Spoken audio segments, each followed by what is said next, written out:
Bueno, bienvenidos todos a la tercera charla del seminario de estudiantes de la Facultad de Ciencia.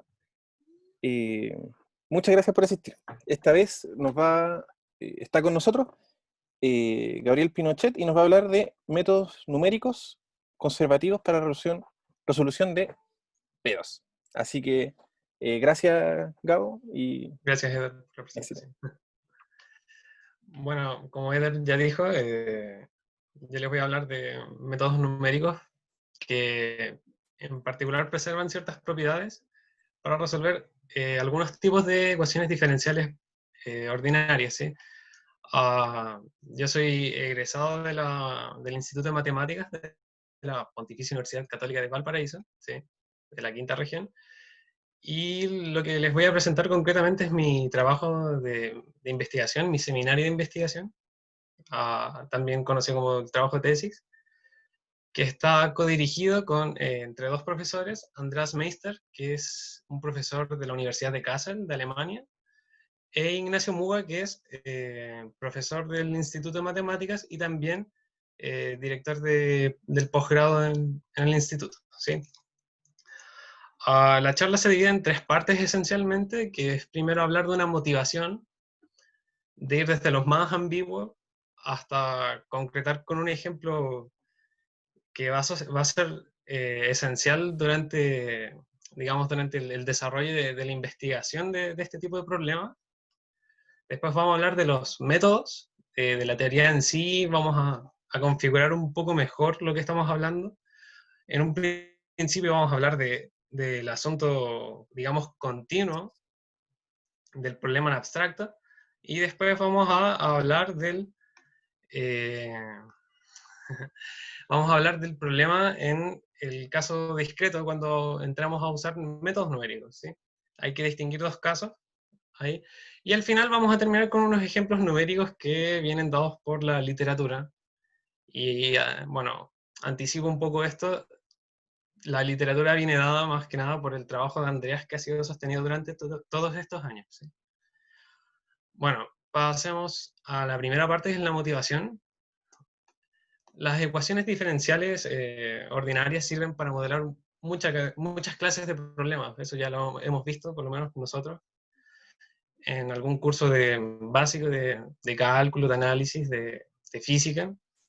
Sí, aquí puse algunos ejemplos que en realidad son de índole general, modelar problemas físicos, cinemática, leyes de enfriamiento de Newton, por decir, demografía, y uno de los ejemplos que voy a destacar después a lo largo de la charla son los modelos biogeoquímicos, los ciclos de vida y las modelaciones de concentraciones de ciertas cantidades dentro de un sistema cerrado. Pese a que estos ejemplos pueden sonar un poco burdos, todos estos ejemplos más o menos, comparten ciertas características que son transversales entre ellos, ¿sí? Podemos ver que en física, al hablar de ciertas cantidades, por decir, cambios de masa dentro de un sistema, no tiene sentido hablar no tiene sentido dentro de un sistema cerrado que se pierda masa o se genere, ¿sí? Y vamos a también notar que para ciertas cantidades físicas o de existencia de concentraciones no tiene sentido hablar de cantidades que se vuelvan negativas. Entonces, con esto nosotros enunciamos nuestras propiedades de interés, pero sin dar la definición formal respecto a qué vamos a hablar, de qué vamos a hablar matemáticamente. Vamos a definir, o sea, vamos a intuir lo que es la positividad, que es cuando las cantidades que se están modelando son positivas, o mejor dicho, no negativas. Ahí voy a hacer el abuso de la palabra positiva a lo largo de toda la charla, por simplicidad. Y vamos a hablar de conservatividad cuando hay una cantidad, una suma de elementos que en el tiempo no varían, o sea que es constante. Con esto vamos a retomar lo último que dije, que era modelar los ciclos de vida y de ciertos constituyentes en la naturaleza. Andreas, muchos años atrás, más o menos, no sé, no estoy seguro si 2004, empezó un trabajo con un oceanógrafo, Hans Burchard, no sé bien la pronunciación del apellido, es alemán, y su trabajo consistía en modelar de manera crítica cómo ciertas poblaciones de algas y de zooplancton se configuraban, se comportaban en el norte de una bahía, en el norte de Alemania, en las bahías, en las bahías del norte, ¿sí? Esto era de importancia crítica porque dada, si las poblaciones de algas sobrepasaban cierto número, el ecosistema tendía a morir. Entonces, acá se veía la importancia de modelar y controlar, ser capaces de modelar un sistema cerrado para poder prevenir aquellos tipos de desastres naturales, digámoslo así. Entonces, lo que se hace en oceanografía y estas modelaciones de ciclos de ciertos elementos es justamente definir un ciclo, un conjunto de, digamos, cajas que interactúan entre sí entregándose este componente. Y bueno, el ciclo del fósforo es lo que motiva la interacción entre las algas, el zooplancton, y la sedimentación de los residuos del ecosistema. Entonces, como vemos acá, si bien está en inglés, las cajas en realidad representan bien algas, bien zooplancton, detrito o mineralización del fósforo, ¿sí? Entonces, ¿cómo uno lee esto? En realidad, uno considera una caja zooplancton. El zooplancton al morir genera un residuo, detrito, que después a su vez se mineraliza y se transforma en fósforo orgánico, o sea, se sedimenta y se transforma en fósforo orgánico y a su vez con el tiempo, se mineraliza y se transforma en fósforo inorgánico, ¿sí? Aquí, si bien es de interés para la aplicación saber el contexto, para nosotros, en restringiéndonos un poco más a la parte matemática, lo que nos interesa es saber que hay cajas que tienen una cierta cantidad de un componente en un tiempo dado y van entregando a otras cajas ese componente y a su vez lo van recibiendo. Y queremos más o menos modelar ese comportamiento en todas las cajas, eventualmente. Bueno, esta slide es un poco técnica y en realidad no es a lo que va el trabajo, pero también justifica de manera matemática lo que estamos haciendo. El problema anterior es un problema de concentración de fósforo, pero a su vez involucra dinámicas, dinámicas en el océano, ¿sí? E involucra, por otro lado, concentraciones que tanto se están, digamos, generando desde una caja hacia las demás, como una caja está recibiendo. Así que en general, problemas de este tipo son modelados por una ecuación de advección, difusión, producción y destrucción. La parte de advección, difusión es este lado, la derivada parcial respecto a z, y la parte de producción, destrucción la entendemos por el lado derecho, ¿sí? Y bueno, lo importante de acá es decir qué se ha hecho y qué no se ha hecho, ¿sí? Existen técnicas que permiten descomponer la ecuación anterior, ¿sí? Aquella. Cuando queremos desacoplar la ecuación, existen métodos que no los manejo, que bien son positivos y conservativos dentro del contexto que el método lo requiera. En general lo vamos a entender por la intuición inicial, que términos positivos, no negativos, los mantienen no negativos y que la suma total de las componentes de lo que se está modelando sean constantes en el tiempo. Existen métodos que funcionan bien, tanto para la parte de adhesión como la parte de advección. Sin embargo, cuando uno desacopla ese sistema se genera una ecuación diferencial ordinaria y los métodos usuales no son capaces de manejar ambas propiedades, ¿sí? Y este es en el que consiste el primer trabajo de Hans y Andreas, ¿okay?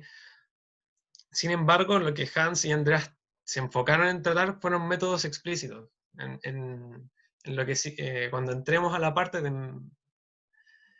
métodos numéricos, vamos a hacer ese énfasis de nuevo que yo voy a trabajar con métodos implícitos, ¿ok? Entonces, ahora vamos a entrar a hablar de la teoría, ya que logramos más o menos decir por qué es importante realizar toda esta teoría, ¿sí? Por qué es importante tener métodos que puedan preservar ambas propiedades. Es porque la artillería, las herramientas usuales no funcionan. Bueno, ahora viene primero tenemos que analizar las propiedades en su forma general, las vamos a enunciar, y después vamos a ver qué clase de sistemas surgen o vamos a considerar, qué clase de ecuaciones diferenciales ordinarias. En general vamos a considerar un sistema abstracto, una ecuación diferencial ordinaria abstracta, que es y punto igual a f de t, i. ¿Sí? Pedimos que f sea suficientemente regular para que exista y sea única su solución, y consideramos un valor inicial cualquiera. Entonces, decimos que el sistema es positivo o tiene la propiedad de la positividad si, solamente si, dada una entrada positiva, tenemos que los valores se mantienen positivos o cero para todo instante futuro, ¿sí? ¿Por qué no puede ser mayor estricto que cero? Porque eventualmente una coordenada podría decaer asintóticamente y más que asintóticamente incluso puede llegar a ser cero, ¿sí? No es suficiente el hecho de que el valor inicial sea mayor que cero, pero aún, o sea, mayor que cero, sí. Pero aún así nosotros vamos a hablar de positividad porque en la práctica nos interesa estudiarlo dentro de cierto intervalo de tiempo, ¿sí? Aún así es un abuso de notación, eso tengo que hacer ese énfasis siempre. El valor inicial, cuando decimos que es mayor que cero, es coordenada a coordenada, ¿ok? Para que no se me pierdan ahí. Acuñamos la palabra conservatividad, decimos que un sistema tiene la propiedad de ser conservativo si la suma de sus componentes es constante. Y aquí yo quiero hacer un pequeño paréntesis, que si definimos un vector, que creo que más adelante aparece, esta cuestión. Si el vector columna de puros unos, la conservatividad es lo mismo. Es lo mismo que el siguiente producto interno sea constante o tenga derivada. No me acuerdo. Que sea constante. Dejémoslo así.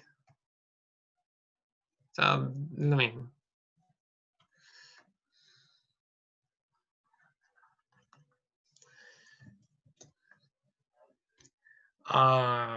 Ok. Ese detalle nos va a permitir conectar lo que vamos a ver un poco más adelante. Así que lo primero es definir el sistema clásico que deriva de lo que ya habíamos mencionado antes, que son modelos de producción-destrucción. ¿Sí? Como ya habíamos dicho un poco antes, y lo veíamos un poco en el ciclo del fósforo, Cuando hablamos de producción y destrucción, vamos a imaginar que tenemos n cajas, y esas cajas van a estar entregándose y quitándose entre sí un cierto elemento, una concentración de ciertos elementos, ¿sí? Vamos a escribir estos términos de forma particular y vamos a establecer ciertas relaciones entre ellos. Entonces, cada componente, o sea, cada componente de dichas funciones que van a ser consideradas no negativas, va a ser reescrito como la suma de términos de producción más pequeños, ¿sí?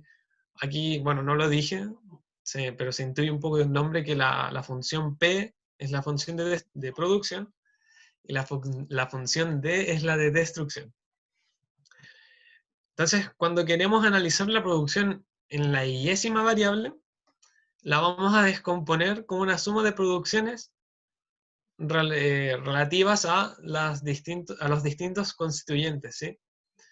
Entonces, los P en el fondo, los P y los D, bueno, aún no hablo de los D, pero lo que hacen los P son modelar cuánto me entregan las otras cajas a la caja y-ésima. Análogamente, el proceso de destrucción también lo vamos a descomponer en la suma, pero ahora va a ser inverso al concepto. Es lo que la caja I le entrega a la caja J. Entonces, de la definición que es simétrica, digamos, obtenemos la siguiente relación, ¿sí? Que la producción que se genera de I, la producción y-ésima desde el constituyente J, es igual a la destrucción desde el constituyente J respecto del I, ¿sí? En el fondo es porque por la definición inversa, ¿sí?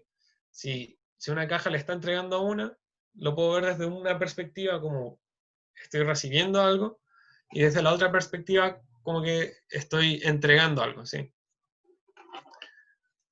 No sé si es necesaria más explicación en eso. Bueno, el tema, una pregunta que surge en esto es, ¿cómo considero las producciones a una caja misma? En general las vamos a considerar cero, y es una cuestión por el tipo de modelo, el tipo de problemas que van a surgir por lo menos en los problemas de interés que vamos a modelar, ¿sí? Y eso está en el primer trabajo de Andreas, que es un detalle más técnico que va referido a lo que ya habíamos hablado de oceanografía. Esta propiedad, bueno, aún no hablamos de lo que corresponde, o sea, aún no hemos dicho qué propiedades tiene el sistema y vamos a dar propiedades para verificar aquello. El sistema, esta propiedad de decaimiento viene por una cuestión lógica de que si una cajita está bombeando a todas las demás a alguna concentración de algo, está tirando, supongamos que tienen arena, y está tirando arena a las demás cajas, eventualmente si la caja se empieza a vaciar, debe dejar de seguir mandando arena a los demás. No tiene recursos para seguir compartiendo con las demás cajas. Entonces, bueno, ahí se me pasó la traducción. Lo que sucede es que si el y-ésimo constituyente se desvanece, la destrucción también lo tiene que hacer. Y esto es súper fuerte porque nos permite probar, el paper aparece citado más adelante donde está esto, nos permite probar que en efecto el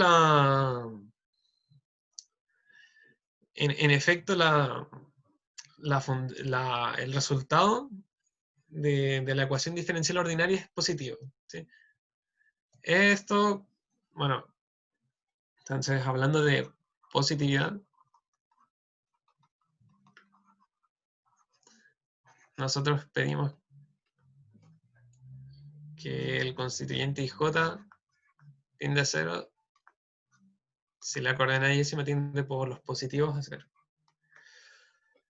En el gráfico, o sea, cuando uno está graficando esto intuitivamente, parte con un valor positivo, esto va a ir decayendo, eventualmente la derivada podría ser negativa, pero eso significa que este valor tiende a 0, ¿sí?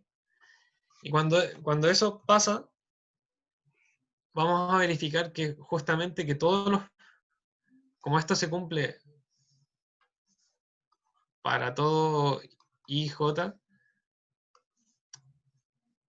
y la ecuación diferencial corresponde a la diferencia de todos los términos de producción con todos los términos de destrucción.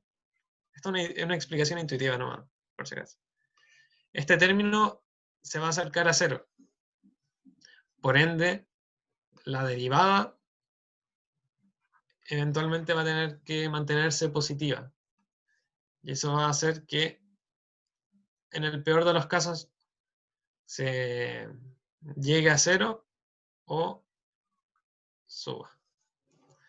Sí, esa es la explicación de este requerimiento, en el sentido de por qué va a asegurar que la función es positiva. Por otro lado, cuando queremos hablar de conservatividad,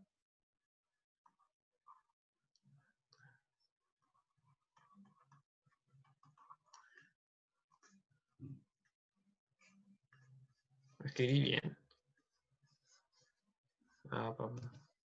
Creo que tengo un type.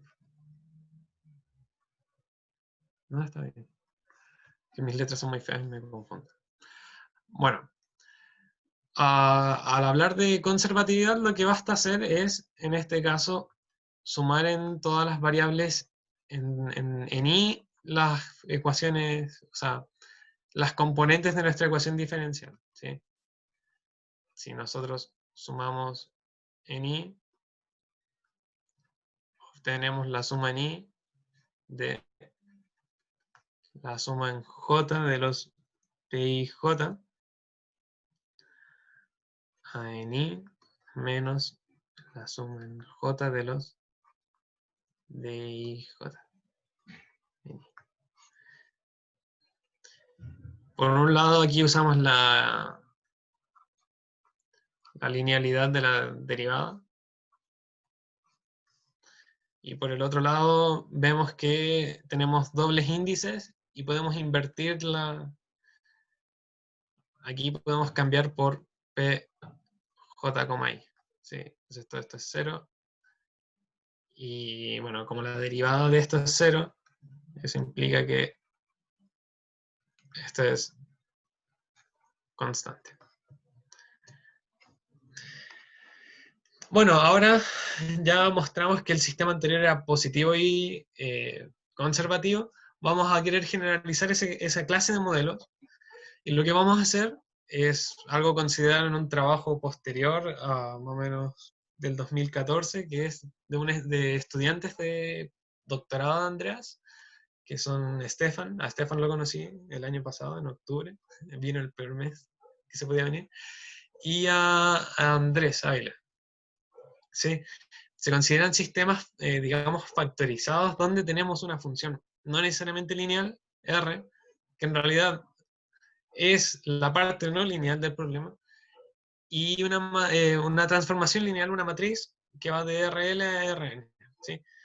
Acá la dimensión del espacio de llegada de la función R no tiene por qué coincidir con Rn, con la dimensión de nuestra ecuación diferencial ordinaria original.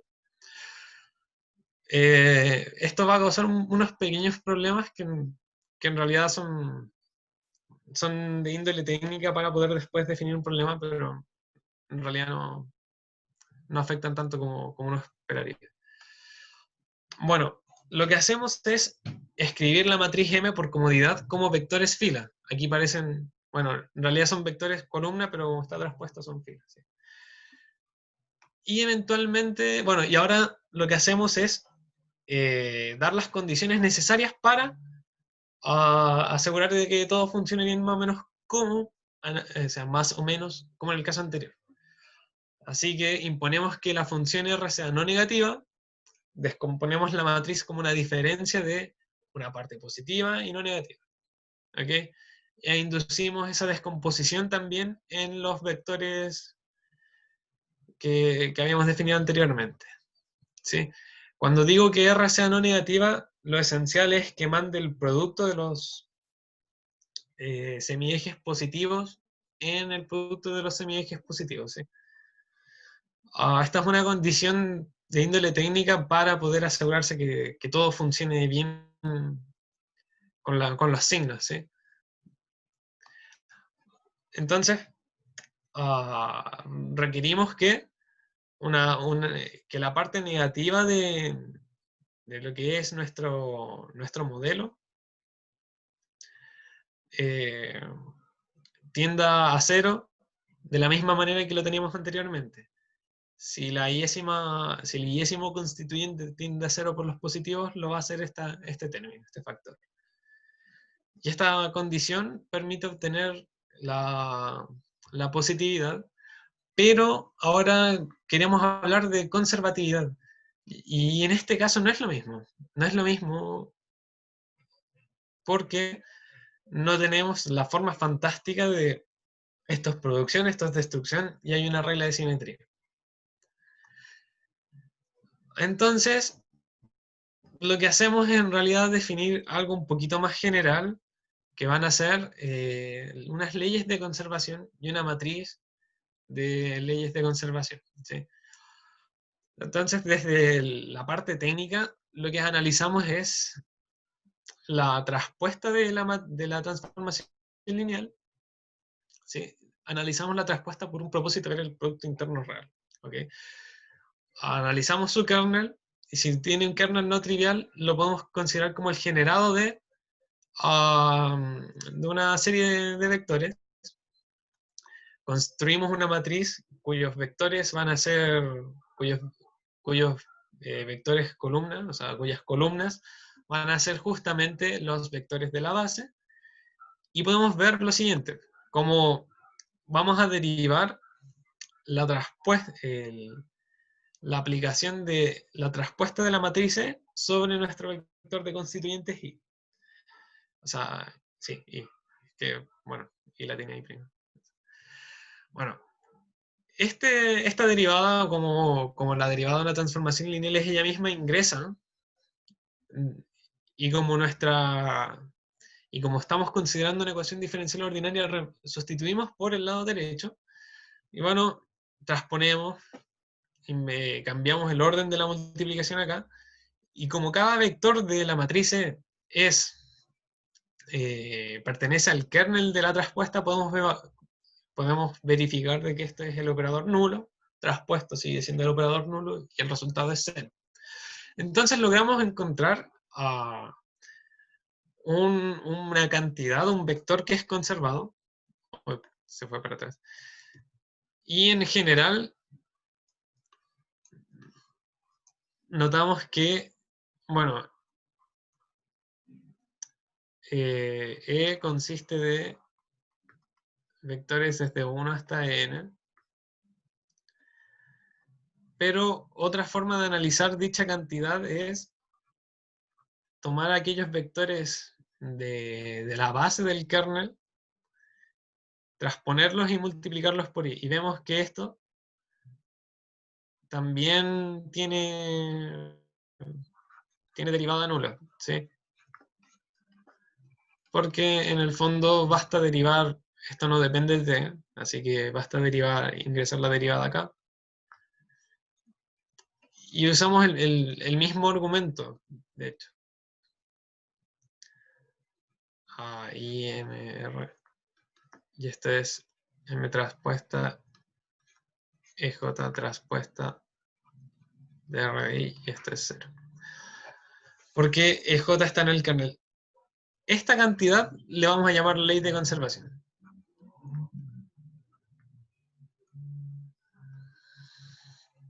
¿Sí? Entonces, generalizamos la noción de conservatividad clásica de que todas las componentes tienen que darnos ceros, a en realidad combinaciones parciales de estas componentes, ¿sí? A esto nos va a llevar algunos problemas cuando querramos, cuando vayamos a generalizar una clase de métodos, ¿sí?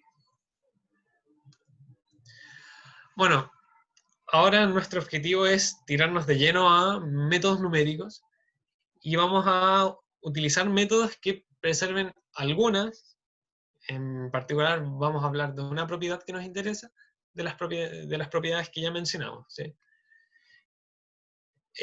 Los métodos que yo usé en el trabajo, o sea, que nosotros usamos en el trabajo, son Euler implícito y un método Runge-Kutta de orden 2, que es bastante bonito, simétrico. Si quieren después se los muestro.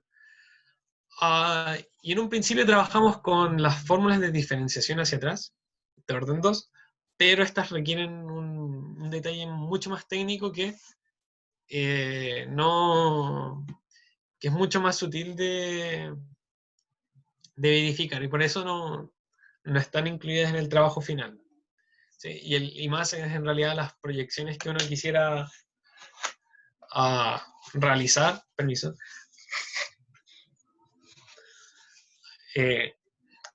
son las proyecciones que uno quiere realizar con este trabajo. Bueno, ahora definimos lo que de verdad es el contexto de los métodos numéricos, así que este es el tedio un poco técnico que hay que hacer, ¿sí? Entonces lo pongo porque no sé si están muy acostumbrados a la literatura, entonces tampoco es lo peor del mundo. Consideramos un intervalo, en general el tiempo va a ser tiempo inicial 0, porque la misma EDO va a empezar, es un problema de valor inicial, y consideramos una partición de esta, definimos los pasos de tiempo, como la diferencia del paso siguiente con el anterior,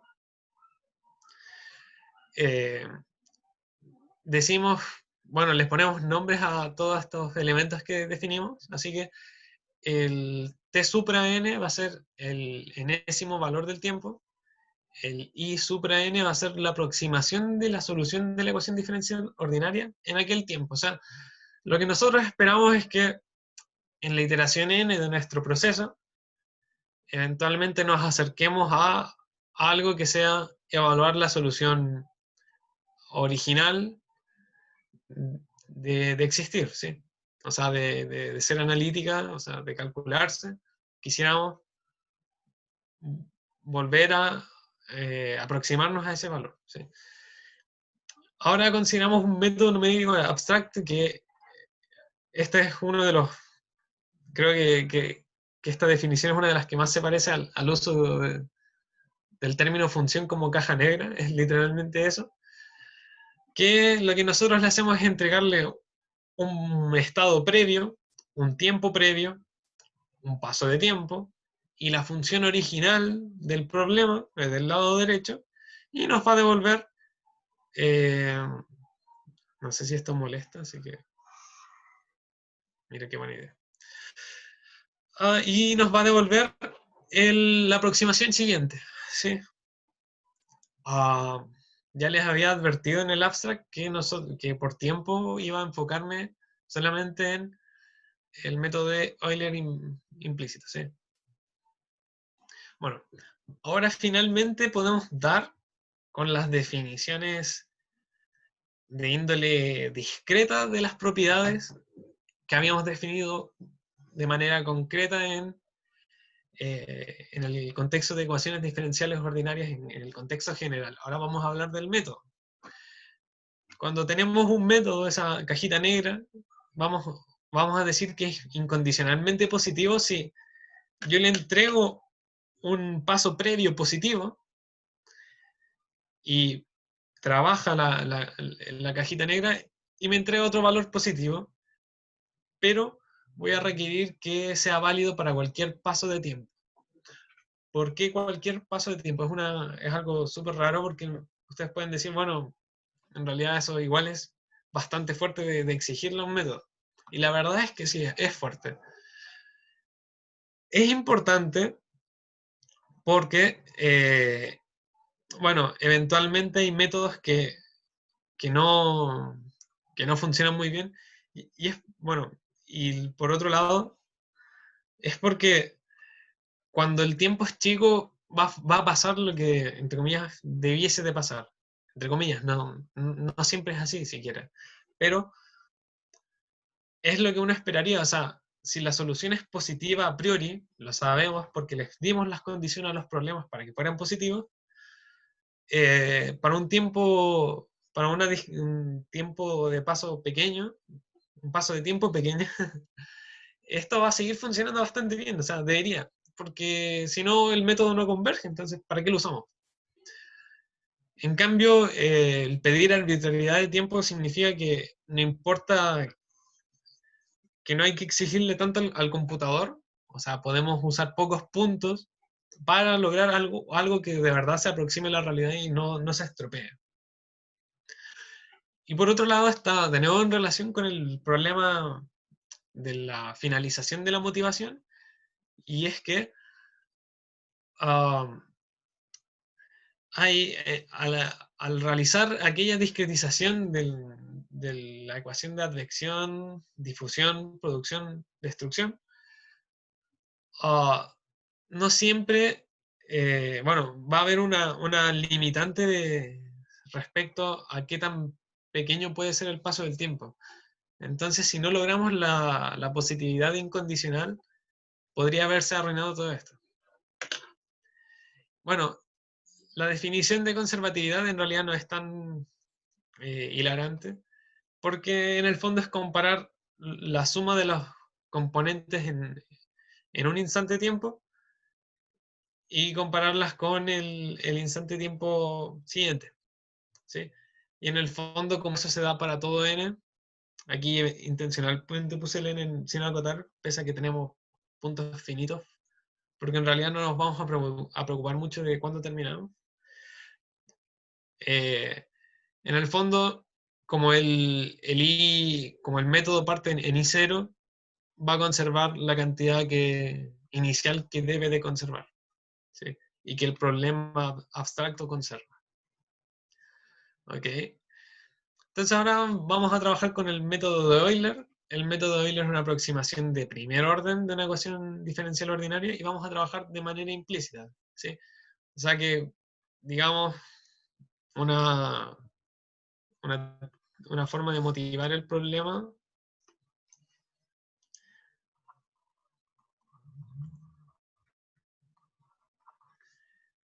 es que nosotros la derivada en un punto la definimos como un límite, ¿sí?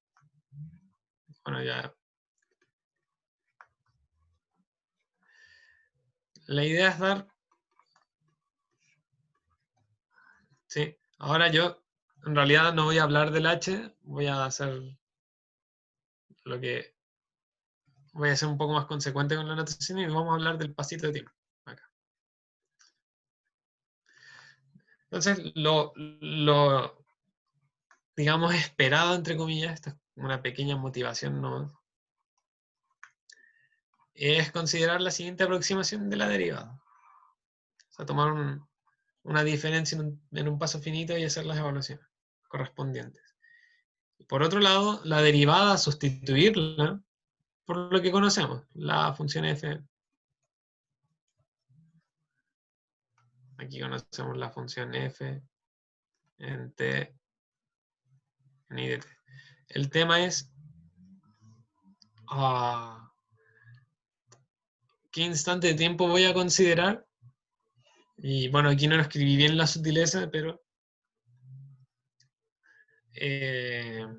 digamos invirtiendo el rol del paso de tiempo, lo que uno puede, o sea, lo que uno considera es justamente lo siguiente, que it más delta t es igual a delta tf de t y aquí consideramos t más delta t, a eso me refiero con cambiar el orden, que aquí en realidad puse mal el tiempo, más i en t. ¿Sí? Y esto hace que el problema sea implícito. O sea, esta es digamos, una motivación un poco burda para lo que estamos hablando. Bueno, el método de Euler es conservativo cuando trabajamos en los casos anteriores, ¿sí? Porque la función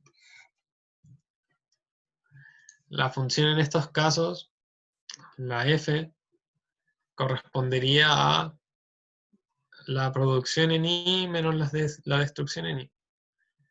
Así que el método se lee I más 1 igual a I a la n más el paso de tiempo multiplicado por, uy, qué fea la P, P de I, ay, P de IN más 1 menos D de IN más 1. Así que lo que hacemos es trabajar en las coordenadas, en las proyecciones, en las coordenadas usuales, y sumar en I.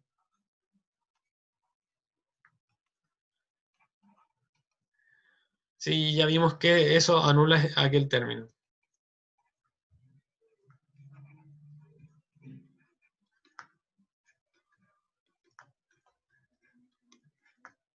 Sí, aquí me comí varias cosas. Y llegamos a que dichas sumas son iguales. Bueno, en particular vamos a notar que este método no es positivo. Consideramos, bueno, aquí yo consideré el sistema general. Eventualmente, si existe un valor y una coordenada donde esto es negativo, simplemente hago este cambio. O sea, considero un tiempo más grande que esto, y si se dan cuenta, multiplicando, se invierte la desigualdad, y sumando obtengo justamente esto. Y eso me dice que la siguiente iteración va a ser negativa. Así que esto es un problema bastante serio, y lo que vamos a querer hacer es, si bien no vamos a mostrar que el método en sí es una mejora del método conservativo, vamos a solucionar el problema vía enfocándonos en el problema de punto fijo. ¿Sí? Eso creo que después lo hago más énfasis. Bueno, aquí justamente está la explicación. Entonces, esta es negativa. Lo anterior, como ya se los anticipé, lo podemos ver como un problema a punto fijo, donde el punto fijo de la G supra n es justamente lo que vamos a definir por I supra n más 1. Acá tenemos que sacar la cajita de herramientas y vamos a decir que, bueno, les anuncio que el punto fijo de Brouwer, punto fijo de Banach, van a ser los problemas que nos van a entregar tanto existencia, no en todos los casos, y unicidad, e incluso un método para resolver estos problemas. ¿Sí? El punto fijo de Banach es aquel método que, disculpen, tengo frío, que nos van a dar el método de los iterados de la función. También cabe decir que a veces va a ser necesario usar teorema valor medio vectorial, y la otra herramienta importante era, uy, se me fue, me había acordado de aquello y lo mencioné y se me fue. Bueno, si me acuerdo se los menciono. Me debería salir. Bueno, esto es un esquema más o menos de cómo se trabaja. Aquí hay dos problemas que resolver, ¿sí? Oh, es la slide aquí en esta parte quedó feita. Entonces, bueno, yo voy a leer lo que dice ahí. No, o sea, no leer, explicar lo que dice ahí. Entonces, el esquema de trabajo es, tomo el paso de tiempo, o sea, el tiempo y el valor anterior, y configuro, esto es un diagrama nomás, configuro un problema en el paso de tiempo siguiente, que es de punto fijo, lo soluciono, y después vuelvo a considerar estos dos valores y vuelvo a configurar un problema a punto fijo, lo resuelvo y así sucesivamente. Salvo una tolerancia bastante pequeña, nosotros vamos a considerar que el problema de fijo queda bien resuelto y con eso va a ser suficiente para nosotros. Y bueno,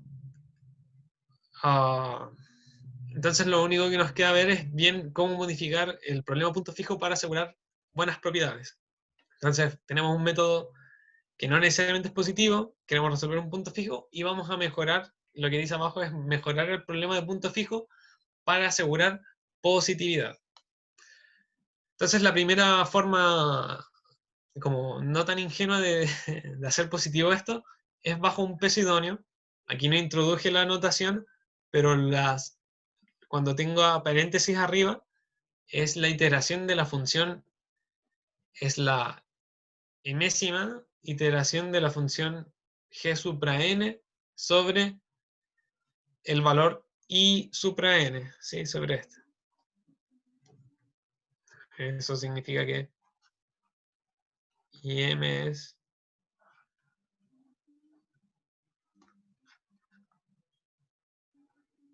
esto. Ok, ¿por qué insertar este peso? Al realizar el despeje nos permite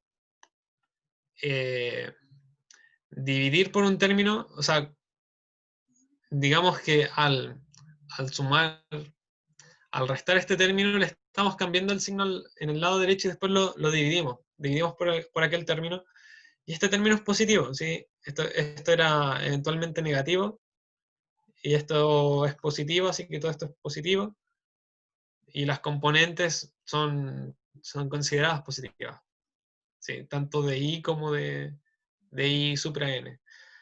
El tema es que esto es una corrección, esto es un método correctivo y no funciona tan bien.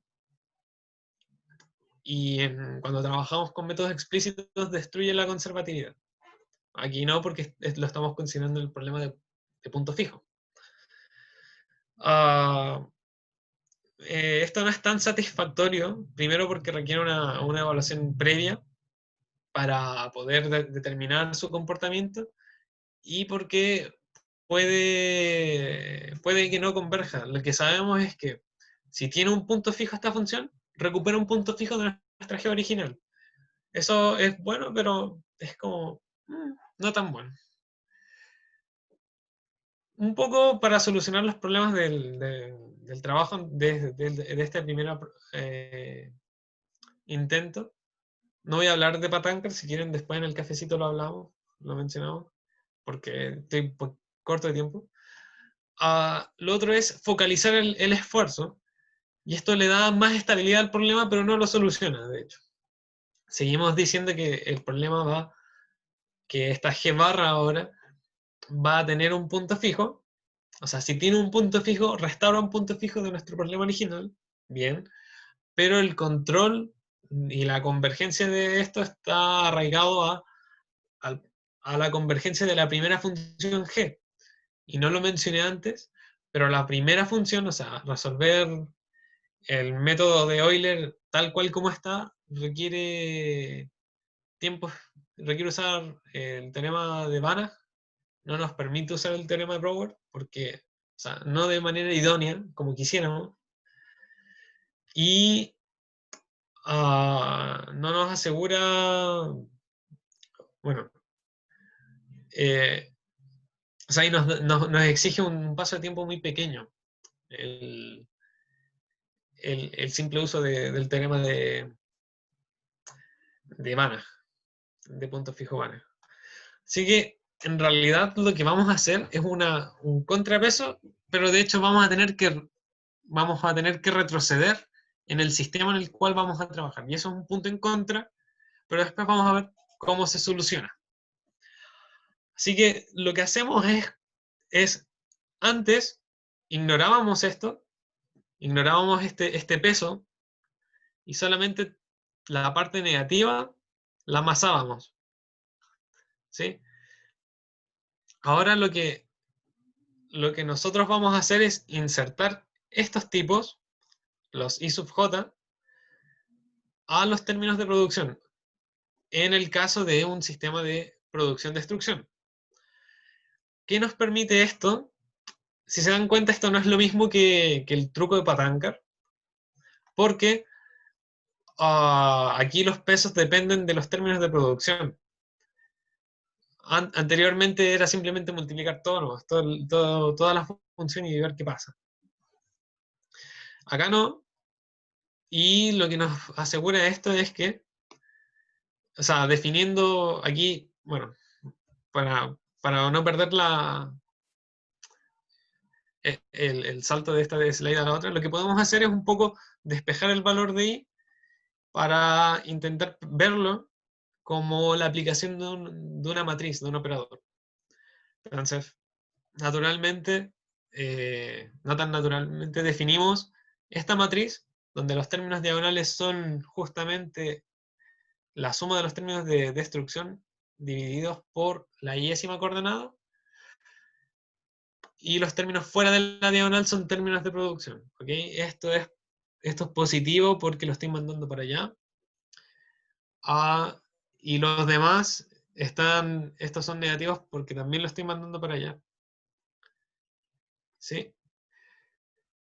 Y bueno, podemos probar que esta matriz tiene inversa, ahí me acordé del teorema, vía, digamos, perturbación de la identidad, viendo que la identidad menos la matriz tiene norma menor que 1, norma subordinada, dependiendo de qué normas escojamos. Podemos ver que esta matriz es invertible, y esto justamente se corresponde, si vemos bien, aquí tenemos la identidad delta veces, y esto es lo que corresponde a la matriz A, corresponde a resolver el siguiente sistema. O sea, la próxima iteración es una matriz que depende de la iteración anterior, aplicada sobre el vector I supra n. ¿Sí? Bueno, esto define un problema a punto fijo. Este problema de punto fijo es muy bueno porque la matriz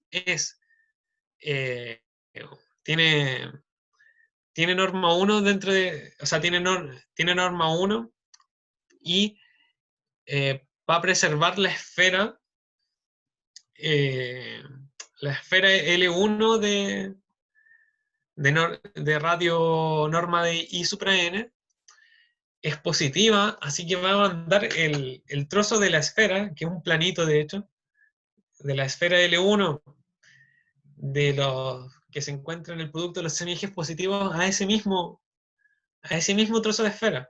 Entonces, en este caso vamos a usar el teorema de Brouwer. O sea, en el primer problema también lo podríamos usar, pero no de la misma manera. Acá, no estoy seguro, no me acuerdo. Pero acá lo podemos usar dentro de una región que va a tener siempre una solución positiva. Entonces, el punto fijo de acá siempre va a ser un punto fijo positivo. Y eso es muy bueno. Y además, podemos ver de que esto es conservativo. Nuevamente basta sumar en i para ver que la cantidad aquí es un poco distinto. Aquí vamos a ver que la suma de los im más 1 en i va a ser igual a la suma de los in i más el delta t, y de nuevo el doble índice, la suma en doble índice de los pij en im más 1.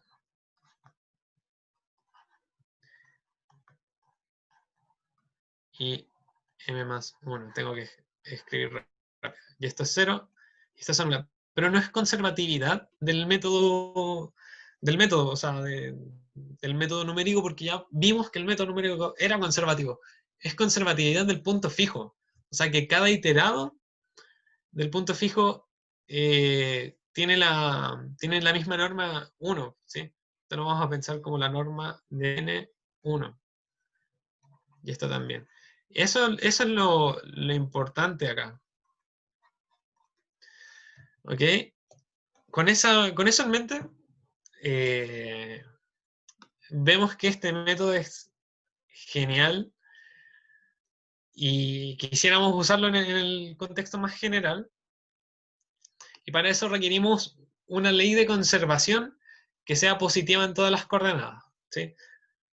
Bueno, aquí está escrito de manera técnica, un vector tal que tenga todas sus coordenadas positivas, definimos un cambio de variables diagonal, o sea, un reescalamiento, y vía cambio de variables vamos a tener del sistema general, el sistema M por R, el siguiente sistema de variable U, que es en el fondo una expansión o contracción de algunas variables.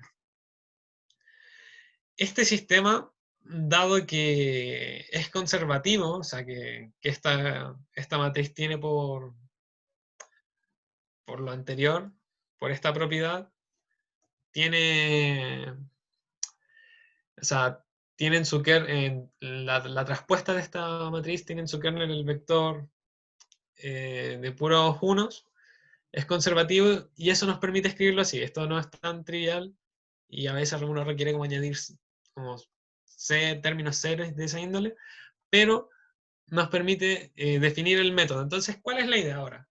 Tengo el método por arriba que es numérico conservativo, pero ahora voy a definir un punto fijo que también es conservativo, pero no conservativo total, sino más bien conservativo de una ley de conservación específica, que depende de la existencia de este vector con puras coordenadas positivas.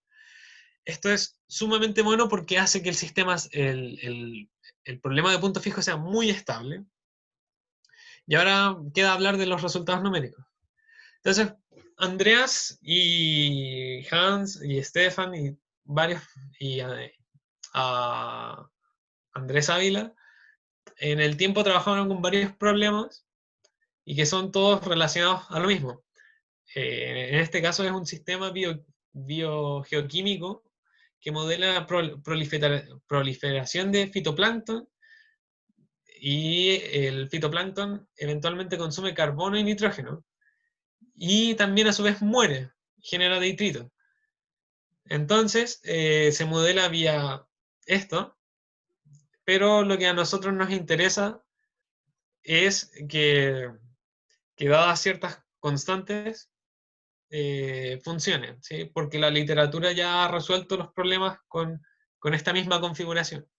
Consideramos una partición uniforme, o sea que todos los pasitos de tiempo son iguales, y los consideramos para 1 y 2. ¿Y qué vemos? Bueno, la solución es así de bonita, y las leyes de conservación son el fitoplancton, el carbono, si no me equivoco, no, el nitrógeno, y el detrito, y por otro lado, que es el carbono, la suma del carbono, el, el nitrógeno y el detrito. Esas son cantidades conservadas. ¿Y qué es lo que pasa? Ah, digamos que empieza a disminuir la proliferación de fitoplancton hasta un punto en el que no hay más carbono en el sistema, por ende la producción de nitrógeno se detiene y se estanca y tiende a cero, y la mortalidad aumenta. Bueno, ya estamos casi terminando, creo. Entonces, no, quedaron malas las etiquetas en este primer. Voy a...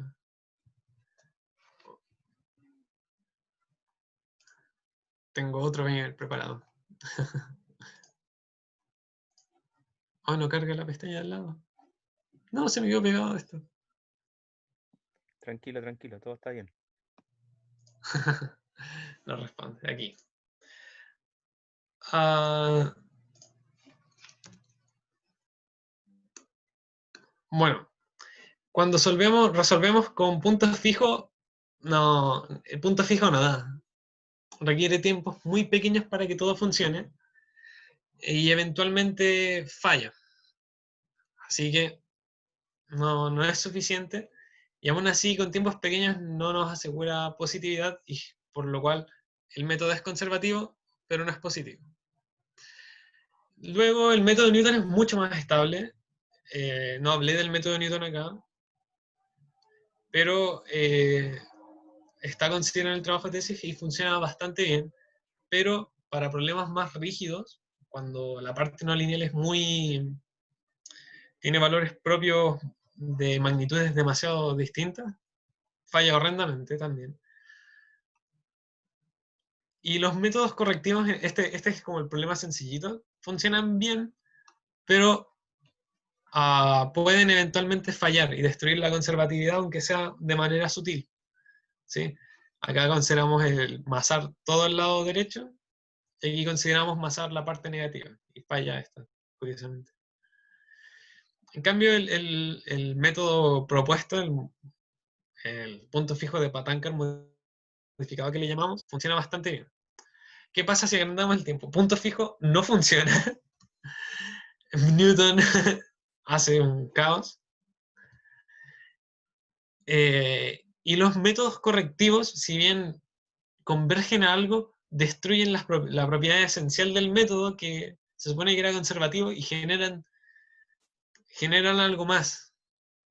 Y eso no es lo que quisiéramos. Acá, curiosamente, antes había fallado y acá funciona bien el método enfocado de Patankar, el punto fijo enfocado de Patankar que le llamamos, pero se mantiene vigente el punto fijo modificado de Patankar con el método de Euler. Cabe decir que yo hice como un test un poco más exagerados con particiones así como con 3 nodos, 5 nodos, porque este problema es bastante sencillo y es chistoso que este modelo es el único que puede seguir esbozando sin mantener como la idea del dibujo de manera coherente. Después, este es un problema sumamente sensible, eh, ¿cómo se llamaba? Es un problema también de la biogeoquímica, que modela el zooplancton, el fitoplancton, el nitrógeno no, los nutrientes y el nitrito, ¿sí? En CPD le llamábamos. Y es un problema sumamente inestable, que vamos a ver un poquito en la cuentita, que cuando la primera componente se hace un poquito negativa y la segunda es positiva, o sea, hay, entre comillas, negativos nutrientes y fitoplancton, la primera derivada puede hacerse negativa y todo se arruina, ¿sí? Eso es porque este término se puede hacer muy grande y negativo, y no le ganaría a los demás, ¿sí? Aquí tendríamos que hacer el producto de la primera fila de M con el vector R para analizar aquello. ¿Qué es lo que sucede? Este problema es horrendo en el sentido de que tiene un corte, que todos esos cortes son sumamente difíciles de procesar para los computadores. Este está resuelto con un método Steve, que es sumamente especial en el sentido de que trabaja con altas no linealidades, y pasa que para tiempos de 0,1, puntos fijos no funcionan, Newton tampoco, pero dan las soluciones y son conservativas, en eso no hay problema. Y aquí ocurre que el método general de Patankar, o sea, el multiplicar todo el lado derecho por el peso de Patankar, hace que funcione bien hasta una instancia, pero en el punto crítico se arruina todo y deja de ser útil el método. El método correctivo funciona relativamente bien. Después vamos a ver que es un poco engañoso con el otro método. Y el truco bueno, de hecho, acá se nota un poco en el cambio de las slides que se mueve el gráfico. De hecho, se mueve hacia arriba cuando pongo el método enfocado. No es tan conservativo como dice ser. Y el método de modificado es conservativo en la iteración interna como en la externa, y eso le asegura una estabilidad bastante buena. Y ahora para el método SDIRC significa un método de Runge-Kutta simplemente diagonal, notamos que funciona mal con punto fijo, funciona mal con punto fijo Newton, funciona mal con el punto fijo eh, de patanca general, digamos, y también funciona mal acá con el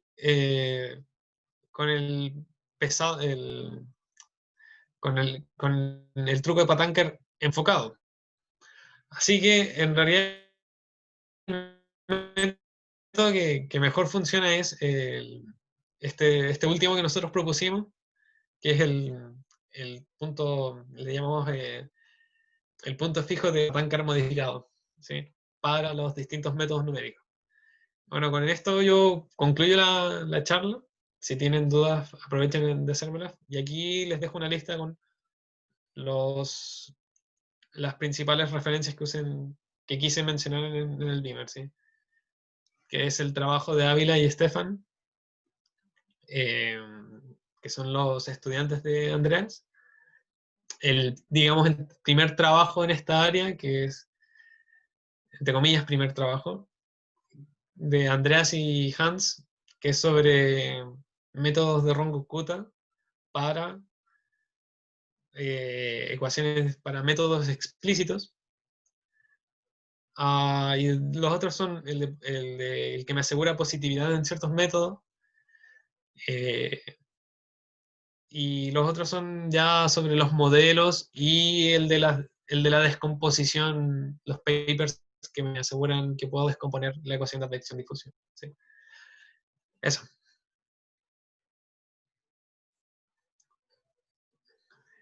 ¿Dudas?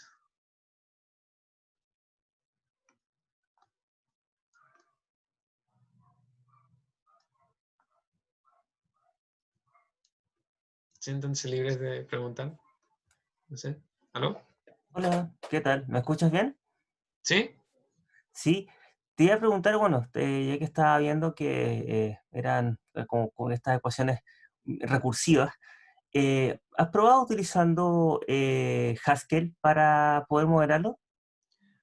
Programar en Haskell. No, Sí, no, de hecho he querido aprender Haskell, pero sí. es Si te no me he enfocado. interesa, yo sé Haskell, por cierto. Qué bueno, qué No, en bacán. serio. Sí que ¿cómo estás interesado? Porque sí, a mí me tocó hace mucho tiempo hacer un script en Haskell para modelar fenómenos de optimización de currículum, o sea, de mapas curriculares a través de algoritmos de Luciérnaga. Ya, no vivo. Sí, Y sí, básicamente puro algoritmo genético. Entonces, sí, te es interesante el mundo de Haskell. Aquí estoy por si te interesa. Ya, eso sería. disculpa, Alfonso, ¿cuál es la ventaja de usar Haskell como lenguaje de programación? Es una muy buena pregunta. No, la verdad es que la ventaja que tiene Haskell es que es, para quienes estamos en el mundo matemático, es básicamente matemática programable. Es como que escribes de la misma forma que escribes la ecuación y te lo hace más fácil. Y desde el punto de vista, por ejemplo, de programas que necesitan hacer con mucho cómputo de recursividad, el compilador Glasshow compila bastante bien y bastante rápido. ¿Tenía alguna comparación respecto a otros lenguajes, por ejemplo, no sé, C++ o Fortran? Mira, con respecto a C++, la velocidad como que anda por ahí, pero ahí es más recomendable cuando son procesos más bien lazy, en donde en el fondo tú tienes como una lista como gigantesca que va como casi ad infinitum, y ahí lo hace como bastante bien. Pero ahora, en general, como en performance, como con respecto, por ejemplo, o sea, lo comparáis con Python utilizando, no sé, por ejemplo, librerías que utilizan núcleos gráficos, obviamente pierde. Ahí es mejor usar Python con librerías gráficas, sí o sí. Ya, gracias. ¿Sí? Bueno, ¿a alguien más? No sé, algún detalle técnico, nada, algún concepto que no quedó tan claro.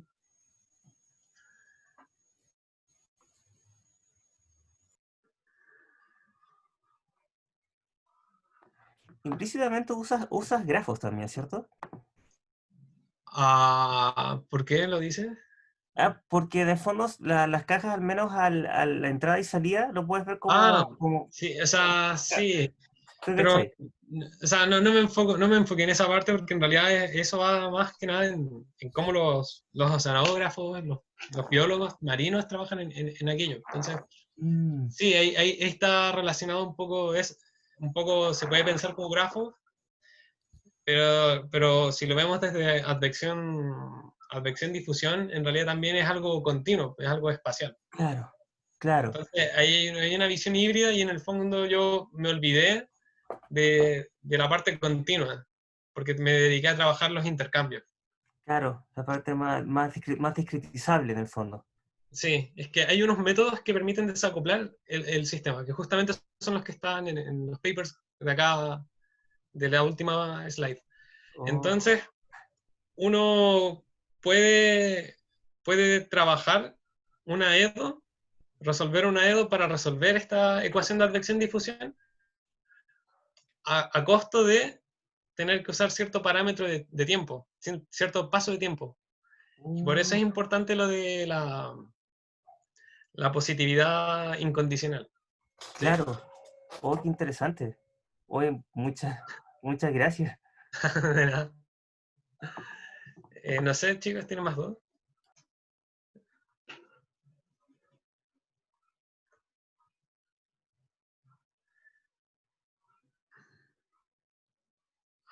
Entonces voy a dejar de compartir pantalla, no sé, para iniciar el cafecito, como le dicen.